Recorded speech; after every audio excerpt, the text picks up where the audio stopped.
Transgender വിഭാഗങ്ങൾക്കുള്ള ഭവന പദ്ധതി പ്രഖ്യാപിച്ച സംസ്ഥാന സർക്കാർ കോഴിക്കോട് നടക്കുന്ന ട്രാൻസ്ജെൻഡർ സംസ്ഥാന കലോത്സവ വേദിയിലാണ് സുഭദ്രം പദ്ധതിയുടെ പ്രഖ്യാപനം മന്ത്രി ആർ ബിന്ദു നടത്തിയത്. 3 ദിവസങ്ങളായി നടക്കുന്ന വർണ്ണ പകിട്ടിന്റെ ഉദ്ഘാടനം മന്ത്രി നിർവഹിച്ചു. സർഗാത്മക മേഖലകളിൽ വേദിയൊരുക്കുക വഴി ട്രാൻസ്ജെൻഡർ സമൂഹത്തിന്റെ ദൃശ്യതയും സാന്നിധ്യവും ഉറപ്പാക്കുകയാണ് വർണ്ണപ്പകിട്ടിലൂടെ സംസ്ഥാന സർക്കാർ. 2 ദിവസം ഇവരുടെ കലാപ്രകടനങ്ങൾക്ക് കോഴിക്കോട് വേദിയാകും. ട്രാൻസ്ജെൻഡർ വിഭാഗത്തിനായുള്ള സുഭദ്രം ഭവന പദ്ധതി ഉദ്ഘാടന വേദിയിൽ മന്ത്രി ആർ ബിന്ദു പ്രഖ്യാപിച്ചു. 6 ലക്ഷം രൂപ ഭവന നിർമ്മാണത്തിന് ധനസഹായമായി സാമൂഹ്യനീതി വകുപ്പ് നൽകും.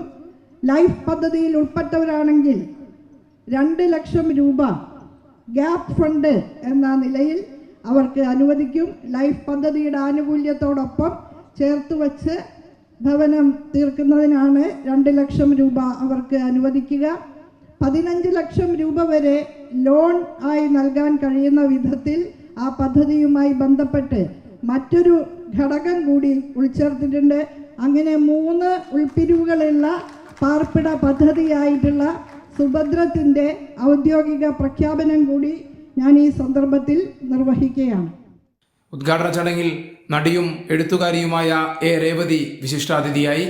വിവിധ മേഖലകളിൽ വ്യക്തിമുദ്ര പതിപ്പിച്ചവരെ മന്ത്രി ആദരിച്ചു. തദ്ദേശ സ്വയംഭരണ സ്ഥാപനത്തിലുള്ള അവാർഡ് കാഞ്ഞങ്ങാട് പഞ്ചായത്ത് ഏറ്റുവാങ്ങി. കൈരളി ന്യൂസ്, കോഴിക്കോട്.